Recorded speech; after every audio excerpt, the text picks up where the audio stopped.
Eu sou um filho amado de Deus, vencendo a orfandade, a rejeição e a dependência química. O meu nome é Cláudio, você está na celebração do 30 Semanas, agora o 30 Semanas de férias, nesse mês de outubro e novembro. Hoje com o tema Vivendo uma Sexualidade Bem Resolvida. Estou aqui com os meus convidados, parceiros aqui de 30 Semanas, líderes do 30 Semanas, Ronaldo Emerick e o Moacir Joconde, que vão dar um oi para vocês daqui a pouquinho. E gostaria de falar para você acompanhar toda essa série. Tem novidade aí, a partir de domingo agora a gente já vai estar falando sobre esse novo ministério que é um braço do 30 Semanas, Ministério Ombro Amigo. Então a partir de domingo agora já vai ter novidade aí para vocês na questão da partilha, do grupo de apoio. Voltamos com o 30 Semanas, o caminho do 30 Semanas em janeiro e em março, na primeira semana de março, começa o ciclo do 30 Semanas 2021. Em nome de Jesus, presencial já, livres dessa pandemia, livres desse isolamento social, podendo já participar do 30 Semanas presencial, tá bom? Então vamos lá, pedir para se apresentar primeiramente o Ronaldo, depois o Ronaldo Moacir, para a gente poder dar sequência aqui na ministração, vivendo uma sexualidade bem resolvida. Amém, querido. Eu sou um filho amado de Deus, vencendo as áreas de procrastinação e sexualidade. E eu atuo na igreja já há uns 15 anos, também passei por esse processo de libertação, de cura e libertação na questão da sexualidade, graças ao antigo Celebrando a Recuperação, hoje 30 Semanas. Atuo aqui em alguns ministérios, do 30 Semanas, aconselhamento e outros. Sou um servo, um filho amado de Deus e um servo desta casa, desta igreja. Amém. Moacir.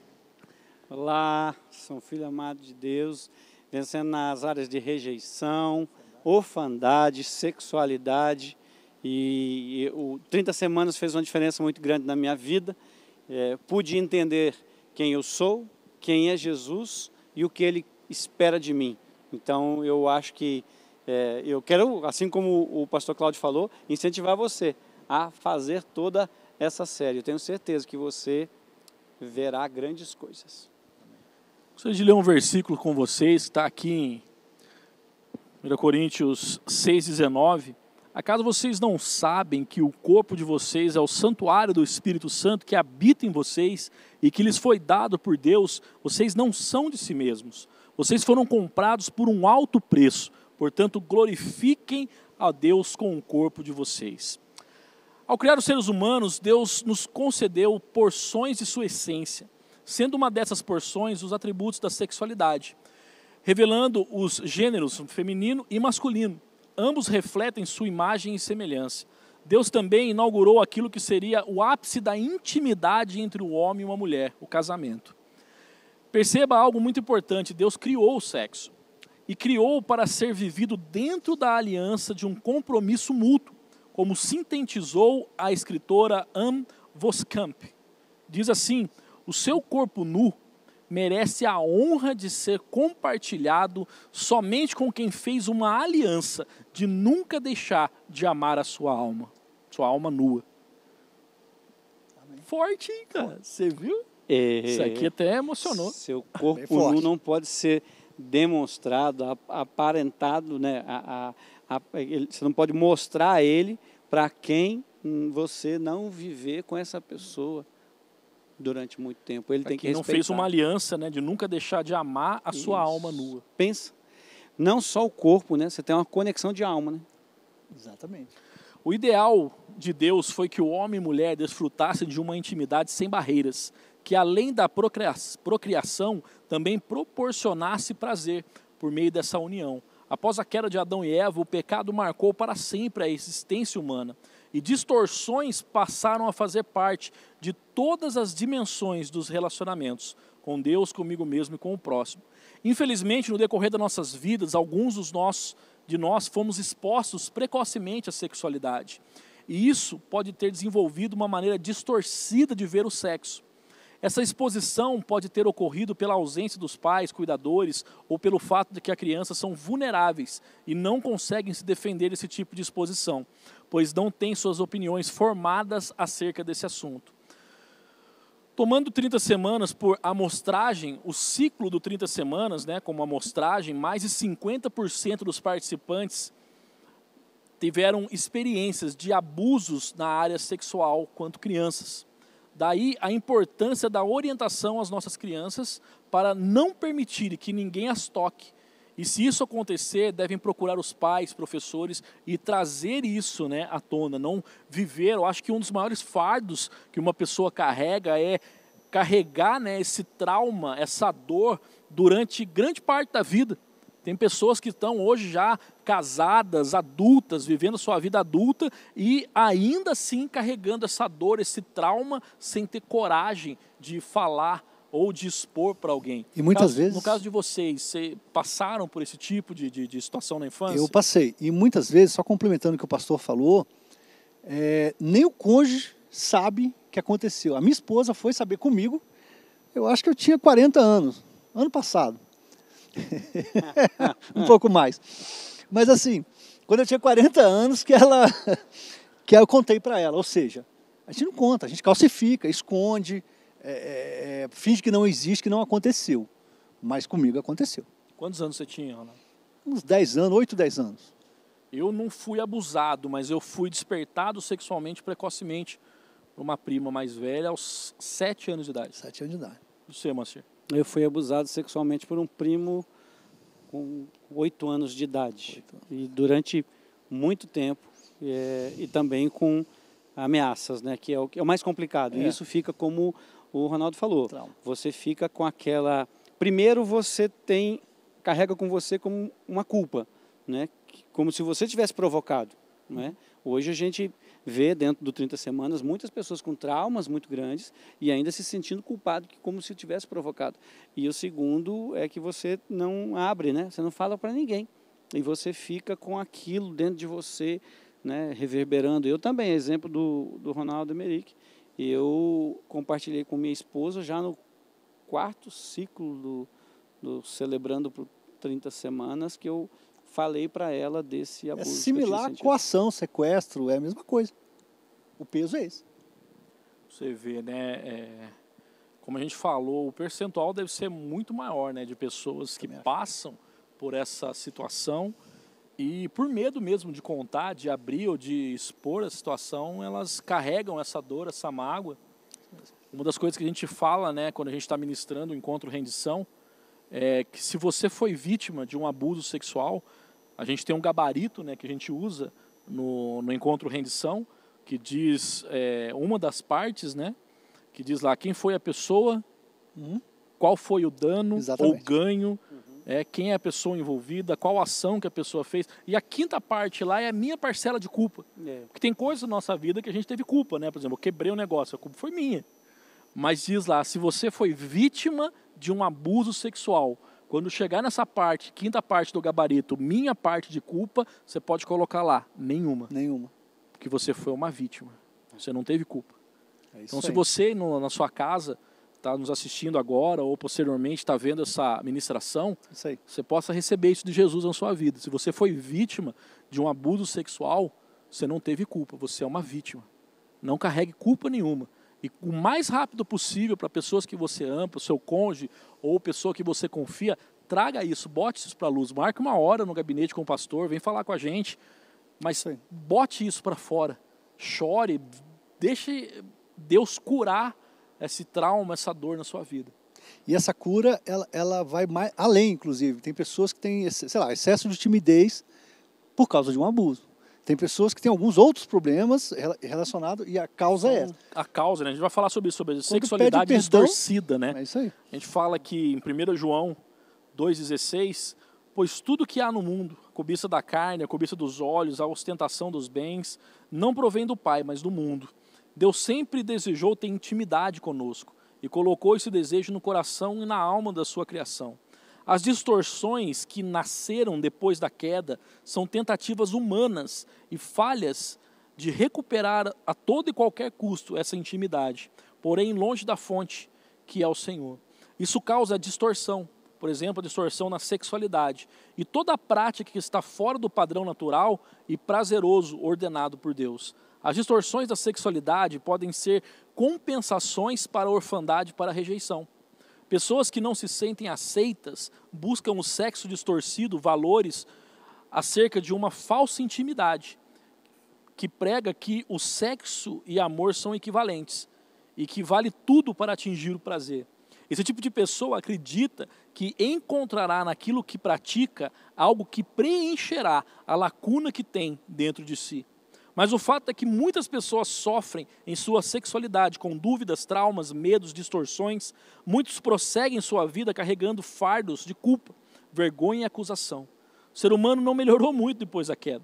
Na sociedade pós-moderna, as distorções são apenas mais evidentes, divulgadas e, infelizmente, até mesmo exaltadas. Tanto que é até difícil listar as infindáveis distorções que surgem a cada dia. Citaremos algumas para ajudar você a identificar em qual área precisa de cura. Compulsão sexual, pornografia, pedofilia, prostituição, sexo fora do casamento, fetichismo, fornicação. Cara, tem vários estudos que vão falar sobre isso, né? A cada dia nasce uma distorção diferente. A gente fala, a gente poderia dividir o grupo que a gente tem no 30 Semanas de sexualidade em 20 grupos diferentes, só tratando de área sexual. E a sexualidade, eu vou falar da minha vida, por exemplo. Uma das áreas que Deus tem me libertado, que me libertou, foi a pornografia. Mas eu percebi algo similar na pornografia que se assemelha muito com a dependência química. Dependência química, por exemplo, eu com 13 anos comecei com diluente, cola de sapateiro, loló, inaláveis. 13 para 14 anos fui para maconha, depois com 17, 18 conheci a cocaína, com 19 o crack, e foi aumentando, depois êxtase, foi altas, vai aumentando, né? E na pornografia era a mesma coisa. Primeiro acesso que eu tive à pornografia, vocês têm basicamente a mesma idade que eu, né? Era a revista Playboy, né? Que tinha as revistas. Depois da Playboy veio umas revistas que já aparecia. A Playboy era mais um nu, vamos dizer, artístico na época, assim, né? Depois já ia umas revistinhas pornográficas mesmo, que aparecia cenas de pornografia. Depois eu lembro que alugava os filmes pornográficos, né? Exato. Hoje qualquer pessoa com celular, em qualquer lugar do mundo, consegue ter acesso muito rápido, muito fácil à pornografia. Tem até um cara que eu aconselhei durante muito tempo, que ele me usou isso aí como desculpa. Ele falou, antigamente eu tinha que correr atrás de pornografia, hoje a pornografia corre atrás de mim. Eu falei, você é cara de pau. Você é cara de pau. Cara de pau. E o interessante disso, você colocou um ponto muito interessante, que eu também tive uma vida progressiva na dependência de drogas, né? E no sexo também é a mesma coisa. Conforme o nível de exposição, você vai entre aspas, se apodrecendo, né? Uma coisa que me chama muita atenção, existe estudos sobre isso, sobre o que a gente vê hoje na tecnologia, né? Existe uma memória, né? Uma inteligência no mundo digital. Se você, por exemplo, isso aí é um negócio maluco, se você pesquisa mesa, você vai comprar mesa, todos os sites que você vai entrar depois, aparece um pop-up vendendo mesa. E assim também na sexualidade. Se você olhou uma cena um pouco mais picante, na próxima cena não vai entrar um sexo explícito, mas vai entrar uma cena um pouco mais picante, que vai te levar talvez até entre aspas, né, no artístico, né, um nu artístico mais sedutor, até te levar a uma imagem realmente de sexo explícito. Isso depende do quê? Da sua, de como você vai se aprofundando nisso. E a tecnologia de informação, ela chegou nisso. Então, ela vê o que você está vendo e apresenta sempre uma opção um pouco piorada. Não, basicamente, a Bíblia diz, né, que o abismo chama outro abismo, né? E o capeta tem acesso a essa tecnologia da informação da pornografia. Porque começa, né, na nossa época, eu lembro que eu cheguei a ter masturbação vendo aqueles catálogos de sutiã, dos bagulho quando era criança, velho. Depois vai evoluindo, depois quando a pessoa está viciada em pornografia, eu era viciado em pornografia, gostava de ver mulheres nuas. Daqui a pouco era um sexo explícito, daqui a pouco era um homem com duas mulheres, daqui a pouco era uma mulher com um animal, o negócio vai indo. Daqui a pouco você está vendo bizarrice. Você vai vendo bizarrices. Então, é exatamente isso. Uma pessoa muitas vezes não tem nada a ver. Sabe aquelas frases do inferno? Não tem nada a ver, todo mundo faz. Isso aí é só uma maneira, uma justificativa que o diabo te oferece para você se aprofundar cada vez mais no pecado. E o que o 30 Semanas a gente vem ajudar as pessoas que a gente vai falar daqui a pouco aqui, é poder reconhecer que você tem um problema. Aí tem aqui mais alguns sintomas, né, do que estão ligados à distorção sexual. Aí vem aquela parte que o Ronaldo falou, as consequências, né? Depressão, culpa, baixa estima, insegurança, angústia, ansiedade, compulsividade, até chegar numa impotência sexual. Muitas vezes impotência sexual gerada por trauma ou impotência sexual porque o cara não consegue ter mais nem prazer com aquilo. É porque ele já extrapolou. Já extrapolou. E ele encontrou fontes de prazer que já estão muito além daquilo que é a normalidade. Então, o cara não consegue, ele... então, vou ter um sexo saudável com a esposa. O cara não consegue mais, porque o cara já se aprofundou num nível de depravação que parece que está sem volta. E hoje o que chama muita atenção, a gente fala muito do cara, mas hoje as mulheres, elas estão num nível de acessibilidade de pornografia também muito acelerado e muito adiantado, né? Então, as mulheres... eu vi o estúdio esses tempos atrás, né, que infelizmente a pandemia botou todo mundo dentro de casa, e todo mundo dentro atrás, na frente de um computador, o nível de acessibilidade, acessos para a pornografia feminino aumentou assustadoramente nesses últimos tempos. A mulher está entrando nesse tipo de podridão que até então só era classificado para o mundo masculino. Era mais, vamos dizer assim, mais acessado por homens, né? É. Mas é complicado, as mulheres sempre ganham tudo, daqui a pouco tá ganhando as coisas erradas também, isso que é o problema, né? Aí diz aí, pra gente responder, se já foi abusado ou violentado sexualmente quando criança, se você foi apresentado precocemente ao sexo ou material pornográfico, se você tem problemas com pornografia e masturbação, se você tem motivos para esconder suas atividades sexuais, né? Esse aqui é o primeiro ponto para saber o que eu preciso do 30 semanas, né? Tudo sobre o que você não pode falar já está fora de controle. Uma coisa que esses tempos atrás eu estava falando com os discípulos, casais, né? E eu falei, olha, aquilo que você, para você saber se aquilo que você está vendo é seguro ou não, não é? Assistindo é seguro ou não, você teria coragem de apresentar para toda a sua família aquilo que você está assistindo sozinho? Então, esse é um ponto. E o segundo se você, eu até brinquei, falei, você conseguiria, né, fazer sexo com a sua esposa da maneira onde você conseguiria, inclusive, orar fazendo sexo? Se você conseguir fazer isso, é porque você está no caminho certo. Agora, se você não está conseguindo, é porque você está no caminho errado. Amém. O segundo ponto é uma sexualidade curada, né? 1 Tessalonicenses 4,3 diz, a vontade de Deus é que vocês sejam santificados, abstenham-se da imoralidade sexual. Nós vivemos num mundo no qual muitas pessoas têm máscaras e traumas em sua sexualidade, mas a boa notícia é que Deus deseja curá-las e restaurá-las. Por vezes alguém pode pensar, fiz coisas das quais me envergonho profundamente e creio que não é possível recuperar a minha integridade na área sexual. Essa é uma mentira que pode te aprisionar. Você chegou a um estágio, um ambiente seguro de aceitação. Nós temos várias ferramentas, uma delas o 30 semanas para te ajudar.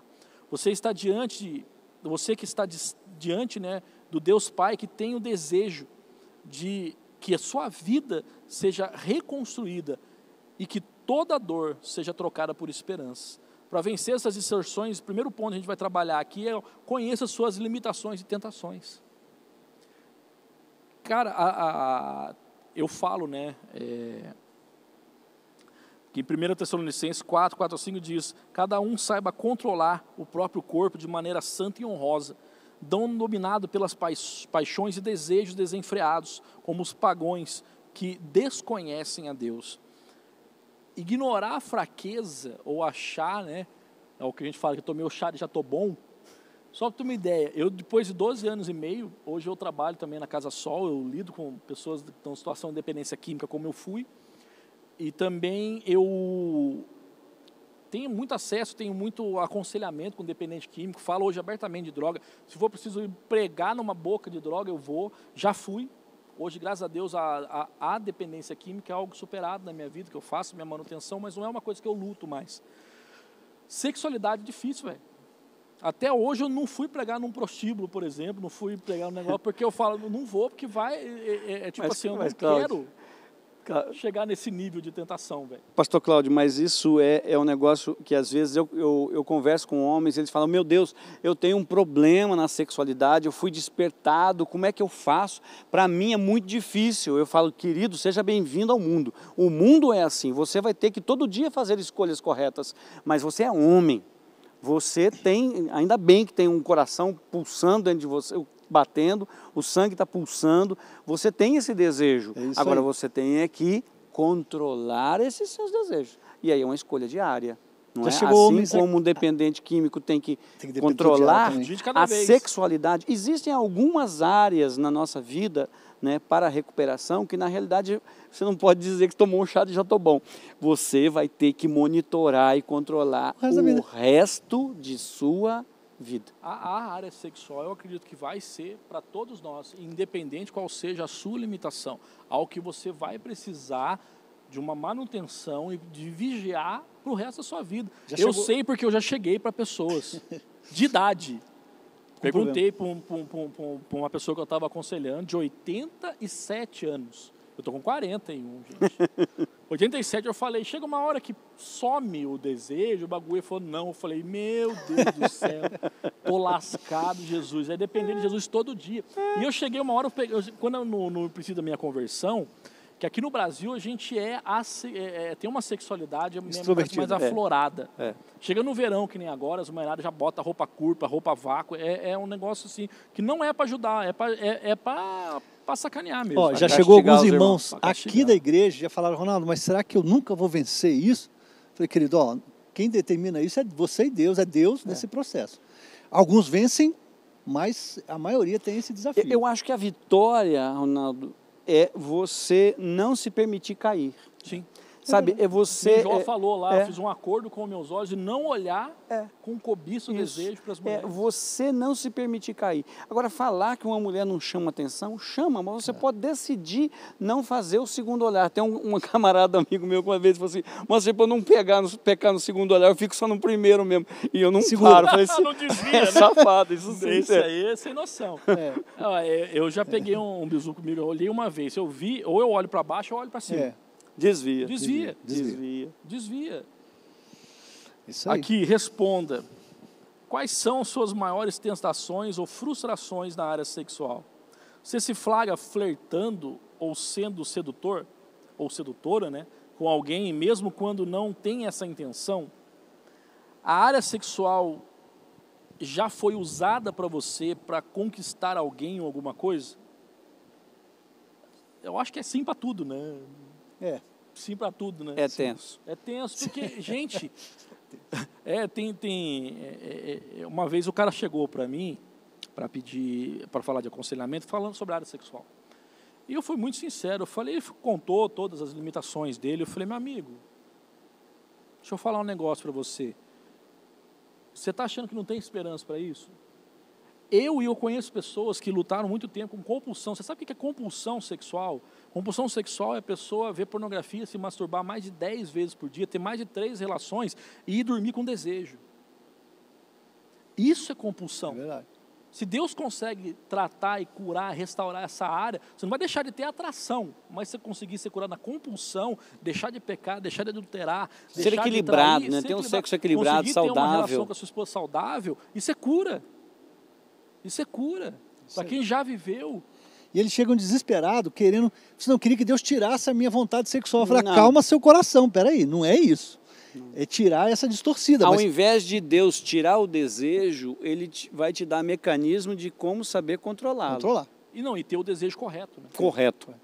Ter o desejo correto. O cara não é ter desejo, ter o desejo distorcido. O cara chega desesperado, aí ele fala algumas abobrinhas. Não, isso aí é normal. A gente chegou desesperado também. Muitas vezes. Aí o segundo ponto é respeite e honre o próximo. Amém. 1 Tessalonicenses 4, 6 e 7, nesse assunto, ninguém prejudique seu irmão, nem dele se aproveite. O Senhor castigará todas essas práticas, como já lhe dissemos e asseguramos, pois Deus não nos chamou para a impureza, mas para a santidade. O respeito ao próximo é o segundo princípio necessário para uma vida sexual sadia. O sexo é um ato que não pode ser feito sozinho. E para acontecer é preciso do consentimento de ambas as partes. O ato sexual foi criado para que seja praticado após o casamento. dentro de um casamento e dentro de padrões que Deus estabeleceu entre o homem e a mulher. O contexto da aliança matrimonial como um cenário que abriga o sexo e ensina o que ele está muito acima da atração física e do desejo de uma pessoa por outra. Ele deve dar prazer a ambos, sem ofender a nenhuma das partes. O cônjuge não pode ser tratado como um objeto sexual, nem ser manipulado de forma enganosa, pois se ofendemos ao outro, estaremos ofendendo a Deus. Por isso, a sexualidade saudável diz respeito também à comunicação, à pureza, à saúde emocional do casal casado. Os solteiros devem buscar respeitar um ao outro, de forma a honrar a outra pessoa como um filho de Deus e construir as bases necessárias para uma vida sexual saudável, num contexto de um casamento. Então é preciso, essa é a parte que é difícil no processo, é desaprender o que a gente aprendeu errado para conseguir aprender o que é certo.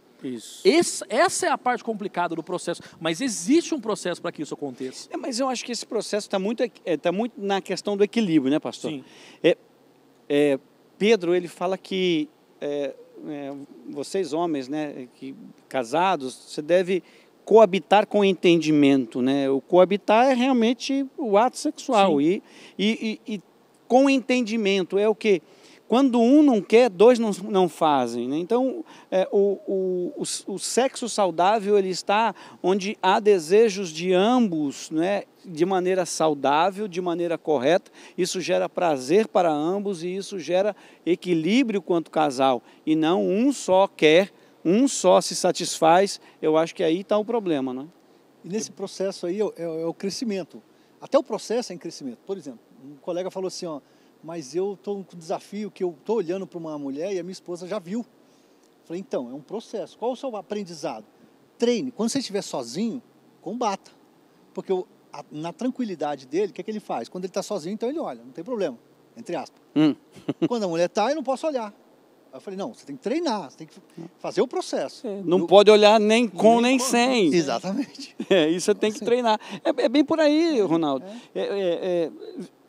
O olhar foi atraído, desvia, e não importa com quem você está. Não, entender que isso é um processo, né? O cara quer chegar aqui na igreja hoje, falar com a gente fazer uma oração Thundercat, e o cara sair daqui, amanhã nunca mais vai olhar para uma mulher. Não é assim que acontece, é um processo, ou seja, o cara olhava de 5 em 5 segundos. Agora o cara olha uma vez por hora. Agora o cara olha uma vez por dia. Uma vez por semana, uma vez a cada 15 dias. Processo de melhoria contínua. É um processo, mano, ali contínuo. Melhoria contínua, isso aí. Mas é verdade, o cara não vai chegar de hoje. Pode até conseguir chegar de hoje para amanhã parar de olhar. Mas aí ele vai ter que entender o processo de como viver curado. Deus, ele pode fazer no estalar de dedos. Como eu já vi muitas coisas. Você tem um testemunho de estalar de dedos, Deus ter agido. Mas Deus prefere processos. Né? E tem gente que fala assim, não, é tudo, e espiritualiza tudo. Também não é tudo espiritualizado. Mas até no estalar de dedos, Moacir, o processo é necessário. Por exemplo, na minha dependência química, eu deixei de usar droga do dia 19 para o dia 20. Dia 20 de janeiro de 2008, eu acordei como se eu nunca tivesse usado droga na vida. Só que eu estou há 12 anos e meio aprendendo a viver curado. Isso. Porque se você não aprender a viver curado, é questão de tempo você cair. Eu às vezes costumo falar que uma borboleta, para se transformar de lagarta a borboleta, ela não precisa de um milagre, ela precisa de um processo. E nós temos que passar pelo processo, um processo de reaprendizado, reeducação do olhar, reeducação do ouvir, reeducação do agir. Isso tudo está no processo. E que é melhor milagre do que aprendizado, crescimento e mudança de comportamento? Isso é um milagre. Terceiro ponto aqui, escolha o padrão divino. 1 Tessalonicenses 4:7. Cara, eu não sabia que Tessalonicenses falava tanto de sexo assim, meu Deus. Assim. O padrão é Tessalonicenses. Eu pensei que era Cantares. Vai para lá que você não é. Não, vai para lá que porque você não Deus não nos chamou para a impureza, mas para a santidade. Amém. Deus, ele é a fonte para a cura e a restauração da sua sexualidade. Seja qual for o nível de distorção a qual você chegou, compreenda que Deus estabeleceu um padrão para a sexualidade. O nosso Criador é o Criador da sexualidade humana e conhece a melhor forma de se desfrutar desse presente, sem causar danos a nós ou a outras pessoas, e gerando uma vida sexual sadia e muito prazerosa. Lemos nas Escrituras que 1 Pedro 1,16 diz, pois está escrito, sejam santos porque eu sou santo. Você é convidado a tomar a decisão de seguir um padrão, talvez não muito popular, nos meios de comunicação ou mesmo da sociedade, mas um padrão elevado e saudável. Você deseja viver uma vida sexual mais saudável? Acho que todo mundo, né? Sim. Busque ajuda. Tiago 5,16, portanto, confessem seus pecados uns aos outros e orem uns pelos outros para serem curados. O primeiro passo que a gente tem que compreender é buscar ajuda. Eu acho que não tem um homem que não lute com a área do olhar ou da sexualidade distorcida. É muito difícil uma pessoa que tem um padrão correto das coisas. A gente é condicionado. Eu lembro quando eu era criança, velho. Quando eu era criança, eu via os programas de domingo, era quase sexo explícito.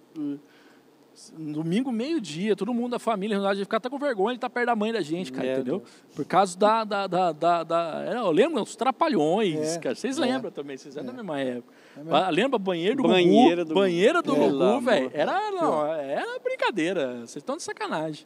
Você está entendendo? Então a gente cresceu vendo uma sexualidade distorcida, e só Deus pode reformular isso na nossa mente, transformar, gerar essa metanoia em nós. Só Deus tem capacidade disso.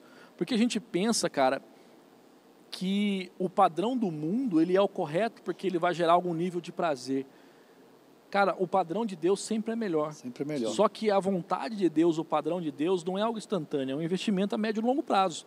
É um fruto que você vai colher lá na frente. Você entendeu? A nossa geração, ela foi condicionada a buscar o imediato, ao instantâneo. Então é difícil para a gente Geração descansar. micro-ondas. Geração micro-ondas. A gente quer para agora. Você não tem para agora, eu vou procurar em outro que tem para agora. É para agora o negócio, você entendeu? E o ponto que você falou foi muito importante na questão de você ter alguém com quem você confessar. Isso foi algo que me libertou. E o seu cônjuge, para quem é casado, precisa ser o seu principal confidente. Você precisa falar com ele, com ela. Às vezes vai ser difícil, conversas bem difíceis. Mas você trazer coisas para a luz. Eu não estou me sentindo bem com isso, tem que falar. E aí, óbvio, você abriu uma chance de se expor.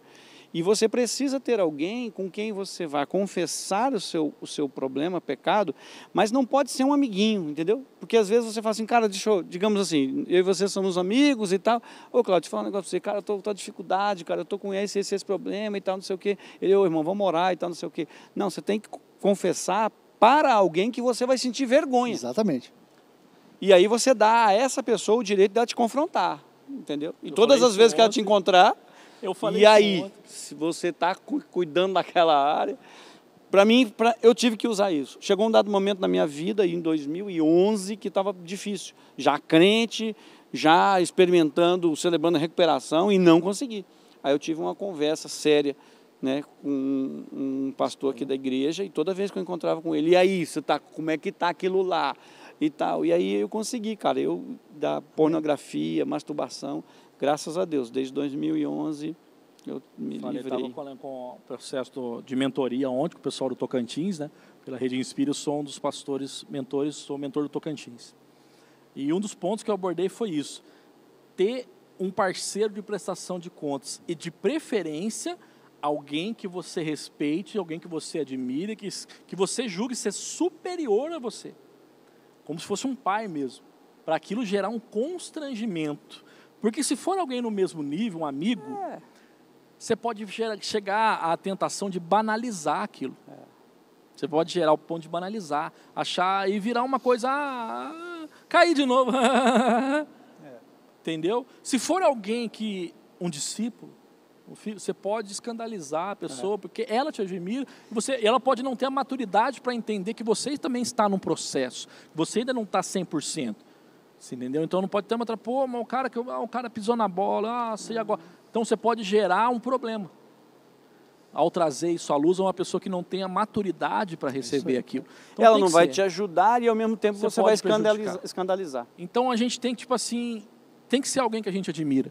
Tem que ser alguém que é um mentor, que é um pai na fé, que é alguém que você julga ser superior a você, como um pai mesmo, que você vai ter esse constrangimento. Isso aí é importantíssimo. E cada um de nós tem que buscar alguém. Isso. Se você não andar perto de uma pessoa que está sem você, você vai para onde? Você tem que... Não dá para a gente voar andando com galinha, né? Tem que andar com águia. Então tem que achar umas águas para não confessar aí, mano. Tá ligado? Hoje eu conversando com um empresário aqui de São José dos Campos, a gente estava falando sobre velocidade de tomadas de decisões e tal. A gente tinha combinado algo, ele mandou o contato de alguém para eu falar, para resolver alguma coisa e tal. E aí ele mandou o contato, eu já falei, mandei para ele uma imagem que eu tinha mandado para o cara, mas coisa de 2 minutos. Ele falou assim, cara, você é rápido. Eu falei assim, cara, me diz com... Aí ele falou, né? Eu falei, cara, ó com quem a gente está andando, tem que ser rápido, né? Aí ele falou, me diz com quem tu andas e eu vou te dizer em que velocidade que você está. Eu falei, boa, vou usar isso aí. Boa, então... O pessoal tá com uma gíria agora nova eu nem sei se é isso que viu mesmo, porque eu respondo rápido o WhatsApp para as pessoas por causa disso também, né? Eu sou muito ágil para resolução de problemas, a gente está bem resiliente nessa parte, né? Aí o cara até mandou um negócio, depois que eu fui pesquisar para ver o que era, eu estava meio por fora dessas gírias. O cara mandou não sei o quê, no mesmo minuto eu respondi. O cara já mandou um memezinho, o pai tá on. Tá on. Tá on o tempo todo, filho. Já estamos ligados no que está acontecendo. Para concluir aqui, gente, o mesmo Deus que nos criou como seres sexuados pode nos restaurar totalmente segundo a sua vontade. Amém. Recusar a obra da santificação até nas áreas mais íntimas da nossa vida seria rejeitar a Deus e rejeitar a obra do Espírito Santo, que nos traz o arrependimento dos nossos pecados. A capacitação para agir, decidir e até ter desejos de forma diferente. Quando conhecemos a vontade de Deus, deixamos os conceitos do mundo para ter uma mente renovada, como diz a palavra em Romanos 12:2. Não se amoldem ao padrão desse mundo, mas transformem-se pela renovação da sua mente, para que sejam capazes de experimentar e comprovar a boa, agradável e perfeita vontade de Deus. Uns pontos de fixação que a realidade é que a mídia, através de diversos meios, ensinos distorcidos e até mesmo exposição precoce na área sexual, desenvolve vidas sexuais distorcidas e fora dos padrões de Deus. As consequências são distorções e vícios sexuais, causando dano muitas vezes irreversíveis, deixando marcas, feridas, infidelidade, vergonha e até bloqueios na área sexual. Só os padrões de Deus são os melhores e corretos. A decisão seria de se conhecer melhor. Conheça também os planos de Deus para a sua vida sexual, respeite o próximo e tenha uma vida de entendimento sobre esse assunto. Deus deseja para cada um de nós sermos os elevados padrões de relacionamento. De consideração, eu queria falar mesmo que, como a gente falou, né, a gente precisa de uma renovação na nossa mente. Porque a gente vem de um mundo tão distorcido de padrões, principalmente na área sexual, onde a gente pode entender que o padrão de Deus, ele é abaixo ou menos, que o melhor seria a distorção, a perversidade, o fetichismo, seria melhor do que um padrão. E é uma visão totalmente deturpada que o inimigo traz. É que nem eu antes de converter. Antes de me converter, eu não vinha para a igreja, eu não entregava a vida para Jesus, porque eu só enxergava perda, cara. E eu falava, você é louco, eu vou para a igreja, cara, vou ter que parar de beber, vou ter que parar de fumar, vou ter que parar de usar droga, vou ter que parar de ter uma vida de promiscuidade, vou ter que parar de ser desonesto, vou ter que parar de falar palavrão, vou ter que parar de torcer pro Corinthians. Falei, cara, isso aí. Eu só enxergava perda. Eu ainda torço pro Corinthians, né? Não como fanático doido, mas eu sou um corintiano convertido à igreja, convertido a Jesus. Mas eu só enxergava perda. E eu falava assim, acho que eu vou trocar tudo isso para mim ir para o céu, ficar sentado numa nuvem tocando arpinha, porque essa é a visão teológica de quem não conhece a Jesus, que a gente vai para o céu sentado numa nuvem tocando arpinha. E o cara acha que o padrão sexual de Deus é eu, por exemplo, ter um sexo para procriação, sem ter prazer ou gerar prazer para minha esposa. O cara está muito longe da realidade de um sexo segundo a vontade de Deus, um sexo onde tem sentimento, onde tem paixão, onde tem amor, onde tem cumplicidade, aliança. A intenção de fazer o outro feliz. Cara, isso é muito melhor do que você chegar e fazer um sexo de promíscuo, cara. Não tem negócio. Eu falo de experiência própria. Você ter uma relação sexual de amor com a sua esposa é muito mais gostoso do que ter uma relação promíscua. só de sexo por atração física, de promiscuidade, uma garota de programa, com sei lá o que for. Não tem nem comparação. Não tem comparação. Eu já estive dos dois lados, por isso estou falando. E antigamente, quando eu não... porque é diferente isso também. É porque o padrão é diferente. Quando eu era casado, mas não era convertido, a minha visão de sexualidade em um casamento era uma. Agora, casado, convertido e tendo uma visão de sexualidade, de sexo no casamento correto, a relação sexual é outra. É porque o padrão de Deus é o sexo após o casamento e dentro do casamento. Né? E é óbvio que, como eu disse na apresentação, sou um filho amado de Deus, vencendo na orfandade e rejeição. Sim. A rejeição é que nos empurrará para o mundo da sexualidade e da perversão. Porque eu vou para a masturbação que eu me resolvo. Ali eu não preciso de mais ninguém, eu me resolvo. Eu vou para a prostituição porque a pessoa contratada, né, patrocinada para o ato sexual, está sendo paga para aquilo. Está sendo paga para isso, me elogia, me aceita do jeito que eu sou, não tem problema, entendeu? Então, aí, esse é um problema da rejeição. Por eu me sentir rejeitado, eu vou procurar a aceitação. E esses mecanismos são destruidores da nossa identidade, novamente. E aí eu faço um ciclo destrutivo de rejeição, orfandade, rejeição, porque eu não perco a minha identidade. Eu não sei quem eu sou. E Deus nos convida cada um de nós a termos a nossa identidade. Quando a gente descobre quem nós somos, quem Jesus é e o que Ele espera de nós, aí fica muito melhor. Para eu concluir aqui a minha fala, que nós já acabamos, né? Mas eu muitas vezes, eu já falei isso para discípulos, já falei isso até em encontro de casais e tal, que eu tenho um legado de Deus para a minha vida. Eu não represento simplesmente a mim, o meu casamento e a minha família. Existe toda uma filiação espiritual que ainda eu não conheci. Se eu tomar decisões erradas, toda essa filiação espiritual que ainda não conheço, ela será impactada, ela será destruída, porque eu tomei uma decisão agora, por prazer, e eu não vivi aquilo que Deus pediu para viver. Forte. Isso aí. Diga, Ronaldo. O Espírito Santo, ele é maravilhoso e ele tem muito mais para quem tem essa questão a ser resolvida, para quem ainda está com essas dúvidas sobre a sexualidade. E a nossa casa, essa igreja, essa família tem o 30 Semanas e tem todo esse ministério aí para ajudar. A gente acredita, a gente sabe que resolve, sabe que funciona, é possível. Porque o cara está talvez numa vibe de...